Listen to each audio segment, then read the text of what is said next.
Okay, so now that I kind of gave you the general overview, I'll go into more depth about doing an entire floor pan replacement. Pan selection, I would say, is very important. I think they've got two different types of regular floor pans and a high hump. I might be mistaken on that. There might be only one standard floor pan. I can't remember. It's been a while. This opening, you can cut that opening and make your own high hump, or cut it to fit the high hump that goes on the regular high hump floor pans, if that makes any sense. So you don't have to buy the high hump floor pan. If you look right here, that seam is where I made my own inner rocker. And actually, this side's a good demonstration. You can see body lines are, well, that one's hard to tell because I'm working a dent out, but body lines are on point. Hinges are in the exact position they were before I started this. The door won't even clear that because that channel is too high. And everything is in the exact position. I'll show you here. Before I started, there's only one place where the floor can sit up in this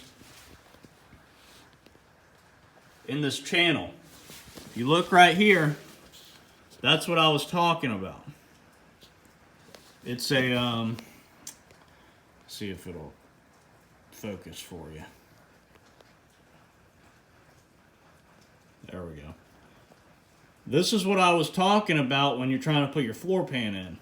You can't put it straight up in there. You've got to angle the front up, set that lip on that edge, and then lift the back of the pan up into place. Okay? But anyway, I know that this pan is in the exact same spot the old one was because it's right in the channel on the front, and I drew a line back here in the cab where the original pan set. I also took measurements all across my bracing, straight down to the top of the floor pan, and they're all the same. So that's how I came to the conclusion that the stamp's a little bit off. And, you know, I don't have any other reason to believe it was my error, but I'm not perfect, so it might have been, but that's how I fixed it. So, a lot of things won't line up perfectly, like this is a little bit off. Don't worry about that. It'll suck in whenever you put the bolts in. You saw the line. You saw the measurements to do all along this. What I would add to this bracing, a lot of people don't, they stop right here. They don't put this back piece that goes along the cab.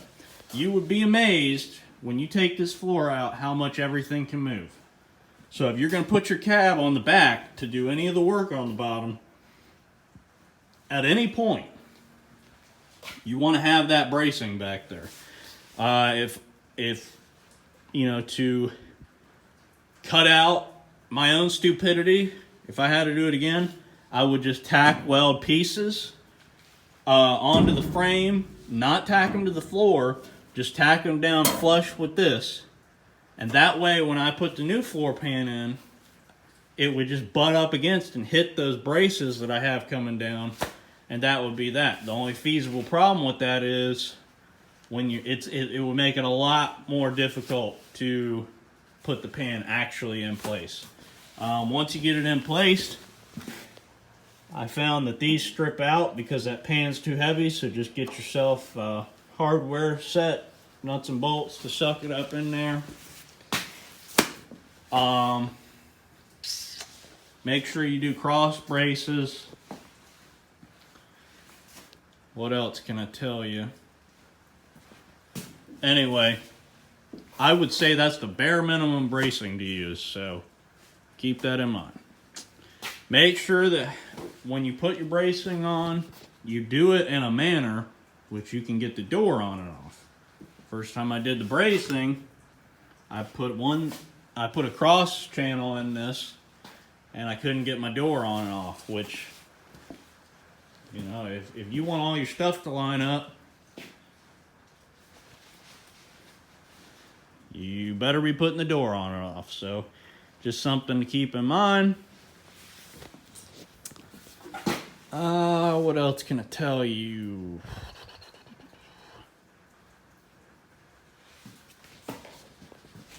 Cab corner didn't take much work. Whenever I put it on there, the back, to make this right and line up with the door, the back was actually tilted up a little bit. It came up about 1 inch, and I had to redo this curve in here. And another thing is this stamp, this curved edge doesn't match the factory stamp back here, so you kind of have to tweak that in. Nobody will ever see it, but it is what it is. Big thing you're looking for is to make sure your rocker curve lines up with your cab corner curve, and that the bottom of the cab corner lines up with the bottom of the rocker. As you can see, that's pretty dang good. My inner rocker I made is in place, and you can see the spot welds there, and the outer rocker sits on that ledge, and there's some spot welds you can see. But anyway, that's kind of the rundown. I'm gonna try and record everything on the other side, start to finish, so you have more information. You know, there's a lot of videos online, but not many who have done a full pan replacement get all the steps in there, which, you know, that's A to Z. And I think it could really benefit a lot of people. So anyway, hope this helps somebody out there, and stay tuned.